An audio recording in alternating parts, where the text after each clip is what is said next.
May mga bagay na hindi natin maipaliwanag, mga bagay na oras lang ang makakasagot. Pero minsan, kapag lumalapit na ang katotohanan, aabutin tayo isang presyo na walang gustong bayaran.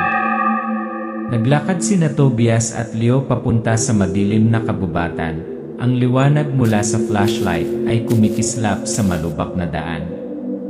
Kalaliman ng gabi, sa gitna ng tahimik na kabubatan, sina Tobias at Leo ay naglalakad na may misyon, isang misyon na walang gustong tanggapin ngunit pinilit gawin. Sila ay mga upahang lalaki, ang mga kanang kamay ng isang kilalang Panginoon sa krimen, si Don Hermes. Ngunit ngayong gabi ay magbabago ang lahat. Isang lalaki ang nakatayong nakagapos sa ilalim ng puno, natatakpan ng itim na tela ang mukha, tumutulo ang luha sa kanyang mukha. Hindi sila mga mamamatay tao. Hindi pa nila ito nagawa noon pa man. Ngunit minsan, kapag nagtatrabaho ka para sa isang tulad ni Don Hermes, kailangan mong gumawa ng mga kakilakilabot na bagay. At ngayong gabi, binigyan sila ng isang misyon upang pabagsakin ang isang tao na hindi makabayad sa kanyang mga utang. Ang isang tao na, sa utos ng amo, ay dapat magbayad ng kanyang buhay. Quick cut, si Tobias at Leo ay nakatayo sa tapat ng nakatali na lalaki na naghihinala sa isa't isa. Tumingin si Tobias kay Leo, puno ng pagdududa ang mga mata. Ayaw nilang gawin ito. Hindi sila masamang tao. Pero wala na silang choice. Alam nilang kapag nakapasok na sila sa mundong ito, wala nang babalikan. Huwag umasa na lumaban, huwag umasang makaligtas. Kung gagawin nila, sila ang mabubura. Tanawin sa gabi, ang hangin na sumisipol sa mga puno, ang madilim na liwanag ng buwan na nagbibigay liwanag sa tahimik na kabubatan. Bigla, isang kakaibang ingay ang umalingaw-ngaw sa tahimik na lugar. Naningkit ang mga mata ni Tobias, nakatingin sa dilim sa di kalayuan. Isang kakaibang pakiramdam ang sumalubong sa kanya, isang pakiramdam na hindi pa niya naramdaman noon. Hindi takot, kundi panganib. May nakakubli sa kadilimang ito. Kaluskos ang mga yabag mula sa kakahuyan, isang malabong figura ang bumungad. May hindi tama. Sinusundan tayo, bulong ni Tobias. Ngunit si Leo, na may malabong tingin, ay napailing na lang. Huwag kang mag-alala, masyado lang akong nag-isip. Nagtatrabaho kami para kay Don Hermes. Walang dapat ikatakot. Bahay ni Don Hermes, ang lalaking nakagapos sa dilim. Gayunpaman, may mga bagay na hindi maipaliwanag ng katwiran. Mga bagay na lampas sa pangunawa ng tao. At si Don Hermes siya ay hindi lamang isang ordinaryong Panginoon ng krimen. Siya ay isang tao na may madilim na nakaraan, isang taong may kakilakilabot na ugnayan sa mga supernatural na puwersa na walang sinumang maglakas loob na aminin. Isa sa mga madilim na relasyon ay aswang. Isang eksena ng pagdanak ng dugo at hiyawan sa dilim. Pagkatapos ay bigla nilang napagtanto. Ang kanilang mundo ay hindi lamang puno ng mga kriminal. Ito ay napuno din ng mga supernatural na panganib, mga nilalang na hindi tao. At nang akala nila ay nalampasan na nila ang isang hamon, hinarap nila ang isa pa, isang mas nakakatakot na hamon. Isang labanan na walang sinuman sa kanila ang maaaring manalo, maliban kung sila ay nahaharap sa madilim na mga lihim. Sina Tobias at Leo ay nakaharap sa isang kakaiba, anino na figura. Si Tobias at Leo ay inihagis sa isang labanan na ni isa sa kanila ay hindi makapaghanda. At nang maniwala silang nakatakas sila sa kakilakilabot ni Don Hermes, nahaharap sila sa isang mas mapanganib na kaaway. Isang kaaway na hindi matatalo ng baril o lakas ng tao. Isang kaaway, isang aswang. Ang hinal na paghinga ni Tobias at Leo, ang madilim na liwanag mula sa mga flashlight ay lumilikha ng kakaibang multo. Ngunit sapat ba silang matapang na harapin ang mga supernatural na nilalang na ito? Matatakasan ba nila ang nakamamatay na spiral na ito nang hindi nawawala ang kanilang buhay? At kaya ba nilang protektahan ang mga taong mahal nila sa isang mundo kung saan maaaring magkaroon ng bagong anyo ang kasamaan anumang oras? Dumidilim ang screen, lumalabas ang mga salita. Dani misteryo ng madilim na kagubatan. Ang mahiwagang boses ay patuloy na umaalingaw-ngaw. Hindi pa tapos ang kwento ni Tobias at Leo. Dahil sa dilim, may naghihintay pa ring mga nilalang. At kailangan nilang pumili sa pagitan ng masama at liwanag.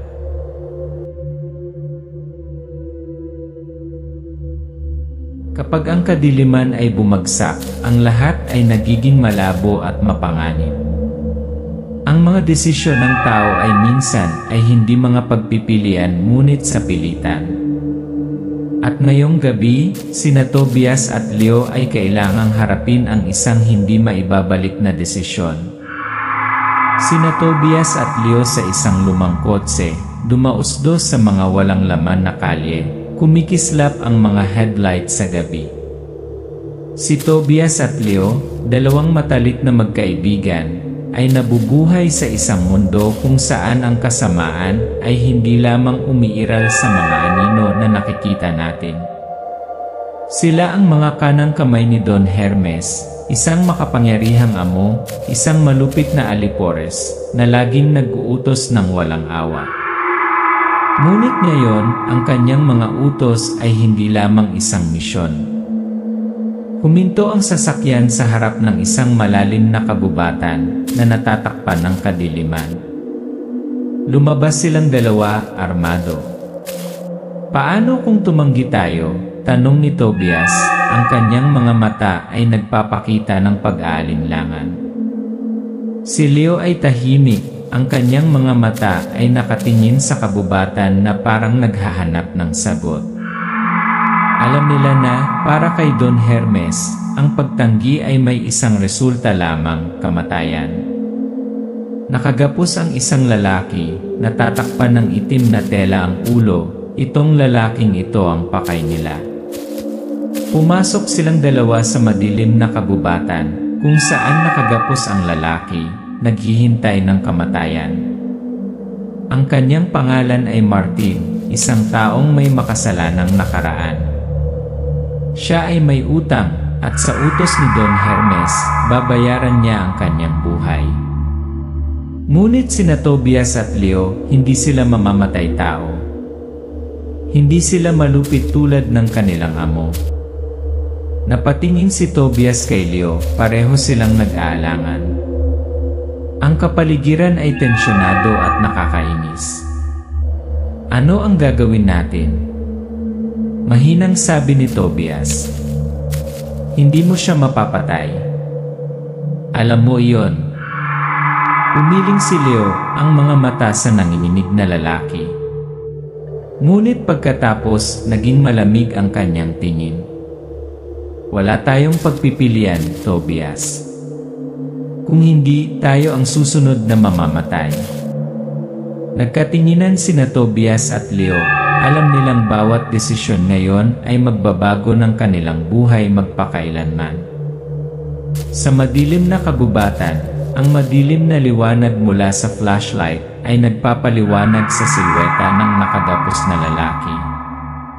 Ang kanilang mga yapak ay umalingaw-ngaw sa katahimikan ng kabubatan. Tanging ang kanilang mabigat na paghinga at mga yabag lamang ang bumasag sa nakakatakot na katahimikan. Nagsimula silang mag-isip kung ito ba ang tamang gawin.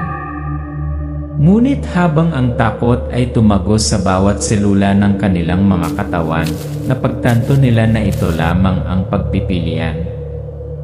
Hindi maaaring tumigil, bulong ni Leo. Sa sandaling pumasok ka sa mundong ito, walang sinuman ang makakabalik. Humihikbi si Martin, nagmamakaawa ng buhay, ngunit walang sumagot.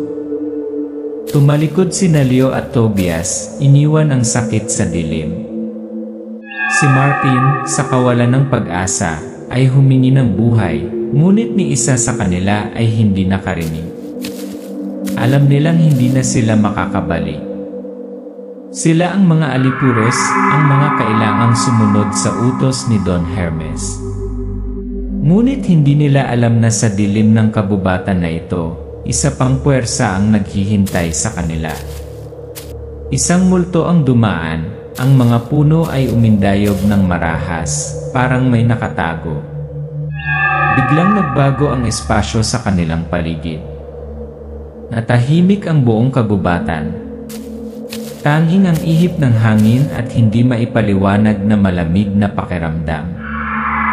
Tumigil sina Tobias at Leo, nataranta at hindi mapalagay ang kanilang mga mata.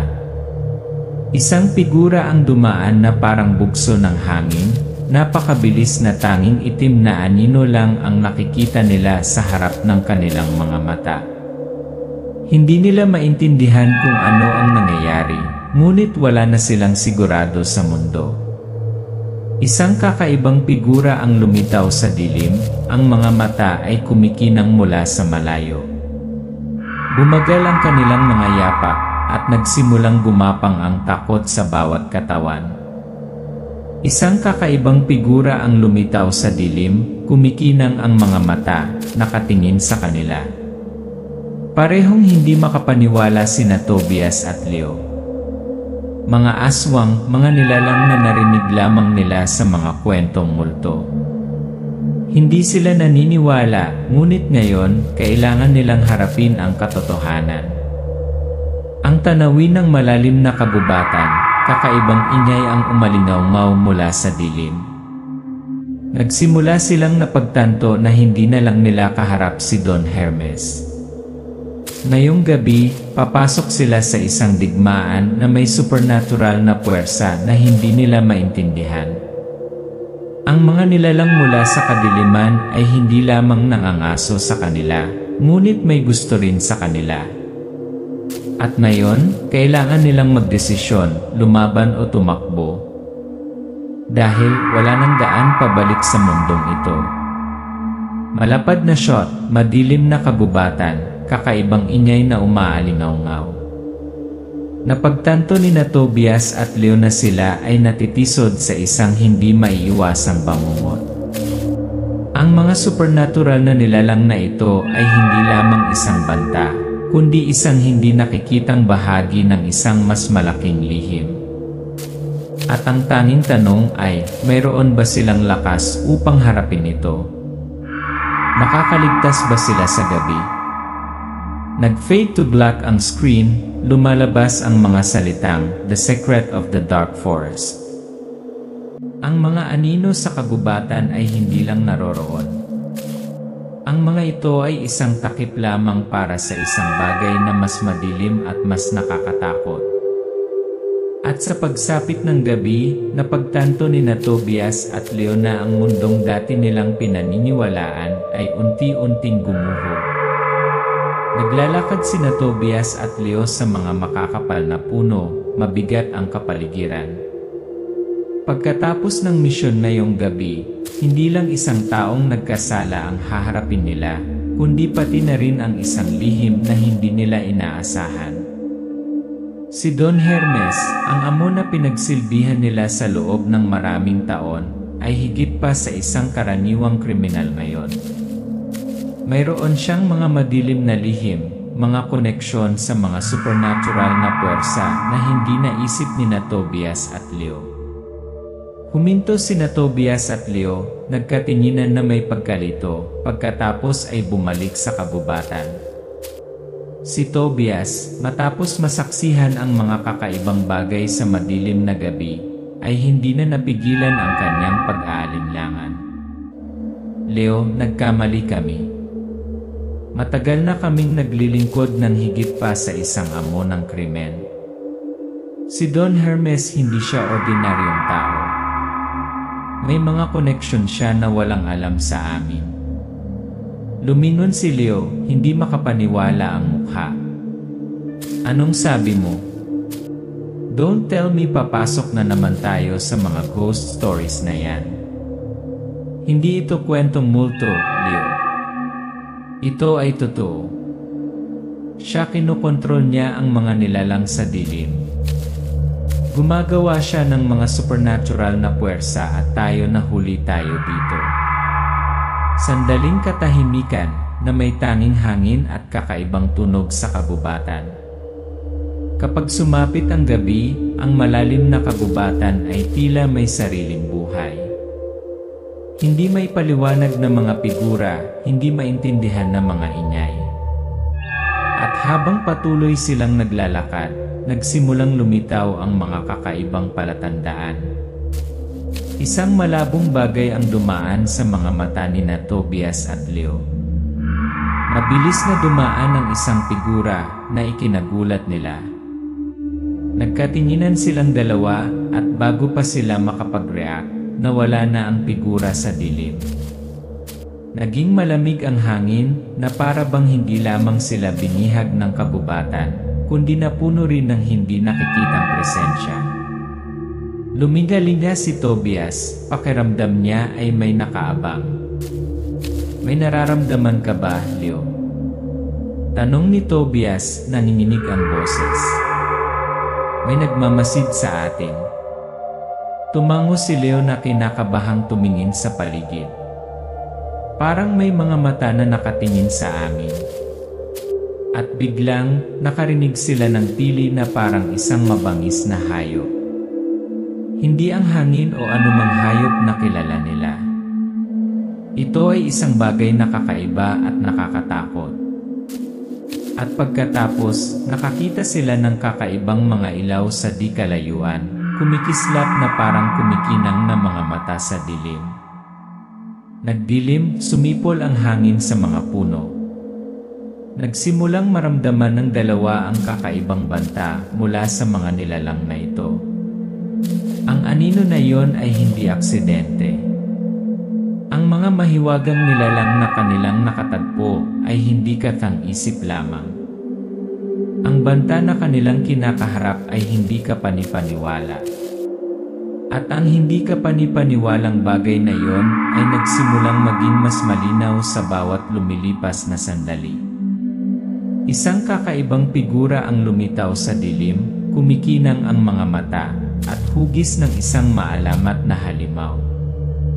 Hinawakan ni Tobias ang baril sa kanyang kamay, ang kanyang puso ay tumitibo.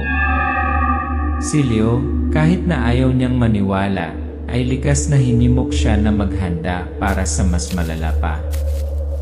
Hindi natin kayang labanan ang bagay na ito, Leo. Hindi ito tao, sabi ni Tobias, ang kanyang boses ay halos sumisigaw sa takot. Lumitaw ang isang aswang, kakaiba ang hugis, kumikinang na pula ang mga mata, kumikislap ang matutulis na pangil sa dilim. At pagkatapos nakita nila ito. Ang unang aswang. Isang misteryosong nilalang na may deformed na katawan, ang mga mata ay mamula-mula sa dugo, matatalas na ngipin na kumikinang sa madilim na liwanag. Isang malamig na pakiramdam ang kumalat sa buong katawan ni Tobias at Leo. Hindi sila makapaniwala sa kanilang mga mata. Ang mga nilalang na tulad nito ay hindi maaaring umiral. Ngunit ngayon, nasa harapan na nila sila. Ang takot ay nagsimulang manaig sa kanila at hindi na sila sigurado sa kanilang sariling pag-iral. Hindi na sila naniniwala sa kahit ano. Ang alam nila tungkol sa mundong ito ay tila gumuho sa isang iglap. Hindi lang sila mga sundalo sa isang lihim na digmaan kay Don Hermes. Sila ay dinadala sa isang digmaan na may mga puwersa na kahit si Don Hermes ay hindi makontrol. Nagkatinginan sina Tobias at Leo, puno ng pagkalito at takot ang kanilang mga mukha. Si Tobias, hindi na kasing stoic tulad ng dati, ay bumaling kay Leo. Hindi natin ito mabubuhay. May mali dito at kinakaharap natin ito. Tumango si Leo na bulunan ng boses. Ngunit hindi tayo maaaring umatras, Tobias. Kinalagkad tayo ni Don Hermes dito. Hindi natin matatakasan ang puyo ng tubig na ito. Gabi na, madilim na ang kagubatan, umaalingaw pa rin ang mga kakaibang tunog. Binalot sila ng dilim. Tanging takot at banta ng mga di nakikitang nilalang ang naroon. Makatakas kaya sina Tobias at Leo sa bangungot na ito? O mabibiktima sila ng puwersang hindi nila maintindihan? Pagkatapos ng mahabang gabi ng tensyon, pumasok sina Tobias at Leo sa isang nayon na hindi pa nila napupuntahan. Ang nayon na ito ay hindi katulad ng iba pang nakilala nila. Isang mapayapang nayon, ngunit nagtataglay ito ng mga sikreto na kahit ang mga residente nito ay hindi nangahas magsalita. At dito, nakatagpo sila ng mga taong kayang baguhin ang lahat ng kanilang pinaniniwalaan. Si Tobias at Leo ay nakatayo sa labas ng pinto ng isang lumang bahay na natatakpan ng kadiliman. Kumatok sila sa pinto, bumukas ang pinto, tumambad ang isang magandang babae at isang matandang lalaki, si Mang Willie. Elena, isang batang babae na may marupok na hitsura, ngunit ang kanyang mga mata ay naglalaman ng misteryo, na para bang marami siyang nasaksihan na hindi maisip ng mga normal na tao. At si Mang Willie, isang matanda na may mga lumang galos sa mukha, isang lalaking may nakaraan na ayaw niyang maalala. Inimbitahan ni Elena sina Tobias at Leo sa loob, habang si Mang Willie ay tahimik na nakatayo, nakatingin sa kanila ng malalim ang mga mata. Salamat sa pagpunta, sabi ni Elena, ngunit ang tono niya ay hindi isang normal na pasasalamat. May kung ano sa kanyang mga salita na nagpabagabag kay Tobias at Leo. Hindi nila maintindihan kung bakit may kakaibang atraksyon sa kanya, na para bang siya ang umakay sa kanila sa landas na hindi nila mababalikan. Nakaupo sina Elena at Mang Willie sa tapat ni Tobias at Leo sa madilim na silid. Pagsapit ng gabi, nagsimulang maglahad ang kwento. Hindi ordinaryong tao sina Elena at Mang Willie. Bahagi sila ng mundong hindi kailanman naisip ni Tobias at Leo. Isang mundo na hindi lamang tinitirhan ng mga tao, kundi pati na rin ng mga misteryosong nilalang, mga aswang. Tumingin si Elena sa mga mata ni Tobias at Leo, puno ng kalungkutan ang kanyang mga mata, at pagkatapos ay sinimulan niyang sabihin ang kanyang nakaraan. Si Elena ay nagsimulang magkwento. Siya ay anak ng isang pamilya na nakatira sa pagitan ng dalawang mundo, ang mundo ng tao at ang mundo ng mga aswang. Siya ay ipinanganak na may isang espesyal na regalo, isang regalo na hindi niya makontrol. Siya ay may kakayahang makipag-usap sa mga nilalang sa dilim. At ang kakayahang ito ang naging dahilan upang siya ay maging target ni Don Hermes. Si Tobias at Leo ay matamang nakikinig, habang si Mang Willie ay tahimik na nakaupo, na para bang matagal na niyang hinihintay ang pagpupulong na ito. Hindi ako masamang tao, Tobias. Gaya ni Mang Willie, tayo ay mga tao lang na nadala sa digmaang ito. Matagal nang alam ni Don Hermes ang tungkol sa akin. Gusto niyang kontrolin ako para gamitin ang mga kakayahan ko para sa kanyang mga madidilim na pakana. Ngunit hindi ko magagawa yon. At iyon ang dahilan kung bakit kailangan kong tumakas. Unti-unting lumitaw ang eksena ng pag-ibig at pagtataksil sa pagitan ni Elena at Tobias. Hindi maintindihan ni Tobias. Pumunta siya rito para protektahan si Elena, ngunit ngayon, naramdaman niyang nakatayo siya sa gitna ng isang hindi mapagtagumpayang digmaan. Ang pag-ibig at pagtataksil ay magkakaugnay at hindi niya alam kung sino ang dapat pagkatiwalaan. Si Tobias at Elena ay nakatayong magkadikit, ang kanilang mga mata ay nagtagpo para sa isang kakaibang sandali. Tumingin si Tobias sa mga mata ni Elena. May kung ano sa mga ito na nagpabagabag sa kanyang pakiramdam. Siya ang pinoprotektahan niya, ngunit kasabay nito, bahagi rin siya ng puwersang nilalabanan nila. Elena, kung totoo ang sinasabi mo, ano ang dapat naming gawin? Matutulungan ka ba namin? Tanong ni Tobias na puno ng paghihirap ang kanyang boses. Hinawakan ni Elena ang kamay ni Tobias, puno ng determinasyon ang kanyang mga mata. Maaari mo akong tulungan, Tobias. Ngunit hindi sa pamamagitan ng patuloy na pagsunod sa utos ni Don Hermes. Ikaw at si Leo ay dapat tumayo sa tabi ko at dapat natin siyang ibagsak. Ang maigting na paghaharap kay Don Hermes. Nabunyag na ang katotohanan tungkol kay Elena at kaakibat nito ang paghaharap na hindi maiiwasan nina Tobias at Leo. Hindi na sila mga sundalong sumusunod sa utos.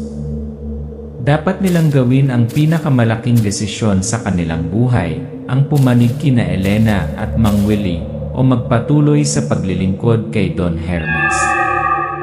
Ang maigting na paghaharap nina Tobias, Leo at Don Hermes. Umupo si Don Hermes sa malaking upuan, puno ng hamon ang kanyang mga mata. Nang bumalik sila sa base ni Don Hermes, na puno ng tensyon ang silid. Si Don Hermes, na nakaupo pa rin sa kanyang trono ng kapangyarihan, ay tumingin sa kanila ng malamig na mga mata. Ano na ang nagawa mo? Ako lang ang makakakontrol sa mundong ito. Hindi ka maaaring tumayo sa panig ng mahihina, hindi ka maaaring tumayo sa panig ng mga taong tulad nina Elena at Mang Willie. Kayo ang aking mga alipin. Nagkatinginan sina Tobias at Leo, malinaw ang desisyon nila. Ngunit si Tobias at Leo ay hindi na alipures. Nakita na nila ang katotohanan, si Don Hermes ay hindi lamang isang amo, siya ay isang halimaw, isang diktador. At nagpasya silang manindigan sa panig ng inaapi, manindigan sa panig nina Elena at Mang Willie, upang ibagsak ang kanyang kapangyarihan. Ang eksena ng labanan, flash ng liwanag, ang labanan sa pagitan ng mga supernatural na puwersa ay nagsisimula. Ang labanan ay hindi na lamang isang labanan kay Don Hermes, kundi isang labanan sa mga supernatural na nilalang na pinakawalan niya sa mundong ito. Haharapin nina Tobias, Leo, Elena at Mang Willie ang mga hindi maisip na hamon. Ngunit magkakaroon ba sila ng sapat na lakas upang manalo? O babagsak ang lahat sa kadiliman? Ngayong gabi walang babalikan. Si Tobias at Leo ay nakatayo sa sangangdaan, sa pagitan ng buhay at kamatayan, sa pagitan ng mabuti at masama. Ang labanan ay hindi lamang isang pakikipaglaban kay Don Hermes at sa mga misteryosong nilalang na kanyang pinakawalan. Ito ay isang labanan ng buhay at kamatayan, isang labanan sa pagitan ng mabuti at kadiliman. At alam nila na kapag sila ay nakapasok sa labanang ito, ni isa sa kanila ay hindi na makakabalik. Nagkatinginan sina Tobias at Leo sa madilim na silid na pagdesisyonan na. Nakakasuffocate ang atmosphere. Hindi na tayo makakatayo pa. Oras na para kumilos, Leo. Masyadong malaki ang presyo ng katahimikan, sabi ni Tobias, puno ng determinasyon ang boses, ngunit may bakas pa rin ng pagkabalisa ang kanyang mga mata. Tumango si Leo, hindi na nagsalita pa, ang kanyang titig ay kasing higpit ng dati. Isang lihim na pagkikita ni Tobias, Leo, Elena at Mang Willie. Naghahanda sila para sa nalalapit na laban. Si Elena, Mang Willie at sila ang mga inaapi ay naging mandirigma na. Bawat isa sa kanila ay may kwento, dahilan para manindigan. Ngunit ngayon, hindi lang para sa kanilang sarili ang kanilang ipinaglalaban. Sila ay lumalaban para wasakin ang masasamang puwersa na itinatayo ni Don Hermes, at upang mabawi ang kalayaan para sa mga nakakulong. Lumalalim ang gabi, madilim ang langit, kumukupas ang liwanag mula sa mga lampara. At nagsimula ang labanan. Ang labanan ng mga nakakulong na kaluluwa, ng mga taong wala nang mawawala. Isang labanan na hindi lamang laban sa mga supernatural na nilalang, kundi laban din sa kanilang sarili. Si Tobias at Leo ay kailangang lumaban hindi lamang laban sa mga demonyo, kundi laban din sa takot na nasa loob nila. Ang labanan sa pagitan ni Tobias, Leo, at ng mga supernatural na nilalang. Ang kadiliman ay hindi na isang bagay na maaaring itago. Sa pagsapit ng gabi, ang mga anino ng mga aswang, ang pinakanakakatakot na mga nilalang, ay nagsimulang lumitaw. Kakaiba, makamulto na mga figura, lumilipad sa kadiliman, ang kanilang mga mata ay kumikinang na pula, ang kanilang matatalas na ngipin ay umaabot na para bang pinupunit ang lahat sa kanilang landas. Tobias confronts an aswang in a duel. Tumalon si Tobias, iniiwas ang atake mula sa aswang, isang halimaw na may itim na pakpak ang kumalat. Bawat suntok nito ay tila pumupunit sa espasyo. Ngunit hindi mapigilan ni Tobias, kailangan niyang ipagpatuloy ang laban, ipaglaban ang mga taong mahal niya. Si Leo ay humarap sa isa pang aswang, silang dalawa ay nagsasagupaan sa isang buhay at kamatayang labanan. Si Leo, na may baril sa kanyang kamay, ay nagpaputok ng mga putok sa paparating na halimaw. Ngunit ito ay napakabilis, hindi maabot ng mga bala. Hinarap niya ang kanyang mga takot, hinarap ang mga bagay na narinig niya lamang sa mga kwentong multo. Ngunit ngayon, ito ay totoo, at hindi siya makatakas. Ang labanan ay umabot sa kasukdulan nito, lumitaw si Don Hermes. Hindi na simple ang labanan. Sa wakas ay lumitaw si Don Hermes, ang makapangyarihang Panginoon ng krimen. Tumayo siya sa itaas, pinagmamasdan ang lahat, malamig at walang emosyon ang kanyang mukha. Ang kanyang mga tapat na tagasunod, mga nilalang na uhaw sa dugo, kakilakilabot na mga alipores, ay tumabi sa kanya, naghahanda para sa pangwakas na sagupaan. Si Don Hermes ay nakatayo sa itaas, ang kanyang kamay ay nakahawak sa kanyang setro, ang kanyang mapupulang mata ay nakatingin kay Tobias at Leo. Sa tingin mo kaya mo akong pabagsakin, Tobias? Leo, mga sangla ka sa laro ko. At ngayon, malalaman mo na walang makakalaban sa akin. Malungkot na tumawa si Don Hermes, umaalingaw sa hangin ang kanyang tawa, na para bang ipinapahayag ang kanyang pangingibabaw. Nagkatinginan sina Tobias at Leo, hindi makaatras. Ngunit si Tobias at Leo ay hindi natakot. Sila ay determinado. Upang manalo, hindi sila maaaring umasa sa mga sandata lamang. Kailangan nilang lumaban sa kanilang puso at tapang.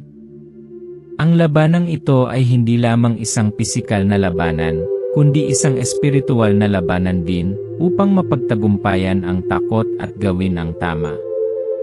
Natapos ang huling labanan, ngunit walang huling konklusyon.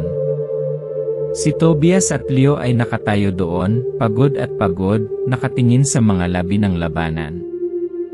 Bagamat sila ay nanalo, ang mga tanong ay nanatiling walang kasagutan. Si Don Hermes ay natalo, ngunit ang banta ng mga supernatural na nilalang ay tunay na natapos. Tumayo si Elena sa tabi ni Tobias, malungkot ang mga mata, parang nag-aalala sa susunod na mangyayari. Hindi pa tayo lalabas sa panganib, Tobias. Ang banta mula kay Don Hermes at sa mga nilalang na ito ay nandoon pa rin, nagkukubli. Dapat tayong magpatuloy sa pakikipaglaban, sabi ni Elena, ang kanyang boses ay mahinahon at nag-aalala. Nakatayo sina Tobias at Leo na nakatingin sa malayo, ang lawak ng espasyo sa harapan nila. Si Tobias at Leo ay tumingin sa abot tanaw, hindi alam kung ano ang darating. Magpapatuloy ba sila sa pakikipaglaban, o maaakit sila sa isang bagong buhay na hindi nila gusto? Ano kaya ang magiging buhay nila habang ang banta ng mga supernatural na puwersa ay nagbabadya pa rin sa kanila? At nananatili ang tanong, hindi pa tapos ang laban na ito. Oras lang ang magsasabi kung anong mga tanong ang nananatiling hindi nasasagot. Ngunit isang bagay ang tiyak, hindi malilimutan ni Tobias, Leo, at Elena ang kanilang pinagdaanan sa kadilimang ito. Dumidilim ang screen at lumabas ang mga salitang, "The story is not over." Nang lumipas ang bagyo, nang matapos ang huling labanan, nagsimulang bumangon ang isa pang alon. Natalo nila si Don Hermes, ang makapangyarihang amo, ang nasa likod ng lahat ng pagdurusa na kanilang dinanas. Ngunit ang tagumpay na ito ay hindi nagdala ng kapayapaang inaasam nila. Dahil sa kadiliman, nananatili pa rin ang mga panganib, at ang digmaan hindi kailanman tunay na natapos. Si Tobias at Leo ay nakatayo sa gitna ng larangan ng digmaan. Ang mga bakas ng labanan ay nakikita pa rin sa lupa. Ang mahinang liwanag ay tumagos sa ambon. Tumingin si Tobias sa malayo, ang kanyang mga mata ay pagod ngunit determinado. Kami ay nanalo, ngunit marami pang dapat gawin, Leo. Maaaring si Don Hermes ay nahulog, ngunit ang kadiliman ay hindi pa nawawala. Tumabi sa kanya si Leo, hawak ang baril, malayo ang mga mata. Ang daming tanong. Ang mga aswang, ang mga puwersang iyon, hindi lang sila namatay nang mamatay si Don Hermes. Nagbago ang buong mundo, Tobias. And they're starting to realize na ang totoong digmaan ay kasisimula pa lang. Nandoon pa rin ang mga aswang, ang mga maitim na nilalang na akala nila ay mito ay mas buhay pa kaysa dati. Lumabas si Elena mula sa mga anino, ang mahinang liwanag na tumatanglaw sa kanyang mukha. Nakikita pa rin ang kanyang mga sugat. Si Elena, ang ipinaglaban nila para protektahan, ay isa na ngayong mahalagang bahagi ng susunod na paglalakbay. Hindi lang siya biktima, kundi ang susi para mabuksan ang mga sikretong itinago ni Don Hermes. Alam niyang hindi pa tapos ang digmaang ito, at maaaring mas masahol pa sa inaakala nila. Tumingin si Elena sa mga mata ni Tobias at Leo, may determinasyon sa kanyang mga mata. Alam ko kung ano ang nararamdaman mo. Ngunit ang tagumpay na ito ay hindi ang katapusan. Naalis natin ang isang kasamaan, ngunit marami pang nagkukubli. Ani Elena, puno ng pag-iisip ang kanyang boses, si Don Hermes ay bahagi lamang ng puwersang ito. Tumango si Tobias, nagniningning ang kanyang mukha sa determinasyon. Di kami titigil. Sama-sama nating lutasin ang lahat. Tumayo ang grupo ni Tobias, Leo, Elena, at Mang Willie sa harap ng bahay ni Elena. Paalis na sila, handang harapin ang mga bagong hamon. Wala nang babalikan. Nagpasya si Tobias, Leo, Elena, at Mang Willie na ipagpatuloy ang kanilang paglalakbay ng magkasama. Hindi nila nais na tumigil sa pagsira lamang sa isang boss, ngunit kailangan nilang harapin ang isang mundo na hindi nila lubos na naiintindihan. Isang mundo ng mga supernatural na nilalang, madilim na pagsasabuatan, at malalim na mga lihim. Umalis sila, bawat isa ay may dalang mga sugat, ngunit walang sumuko sa kanila. Ang mahabang daan sa unahan. Sila ay nagsimula sa isang bagong paglalakbay, hindi alam kung ano ang mangyayari, ngunit alam na sa sandaling sila ay gumawa ng isang hakbang, walang babalikan. Bawat hakbang ay isang tanda ng muling pagsilang, ang simula ng isang labanan, hindi lamang laban sa kadiliman, kundi pati na rin isang labanan upang mahanap ang katotohanan. Mga larawan ng mga aswang na nagkukubli sa dilim, malalalim na ilaw na sumasalamin sa gubat. Natalo na nila si Don Hermes, ngunit nandoon pa rin ang mga uhaw sa dugong nilalang. Nakatago ang mga kakaibang figura sa madilim na sulok ng mundong ito, naghihintay ng tamang sandali upang bumalik. Ang mga puwersang pinakawalan ni Don Hermes ay hindi madaling nawasak. Nakatago pa rin sila, naghihintay lamang ng pagkakataong bumangon.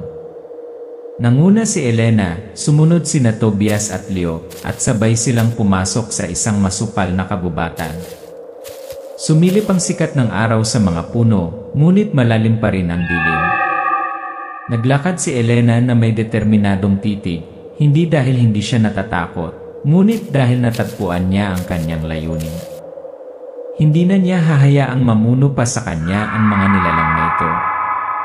Hahanapin niya ang katotohanan tungkol sa supernatural na mundo, at hahanap ng paraan upang iligtas ang mga inaapi na tulad niya.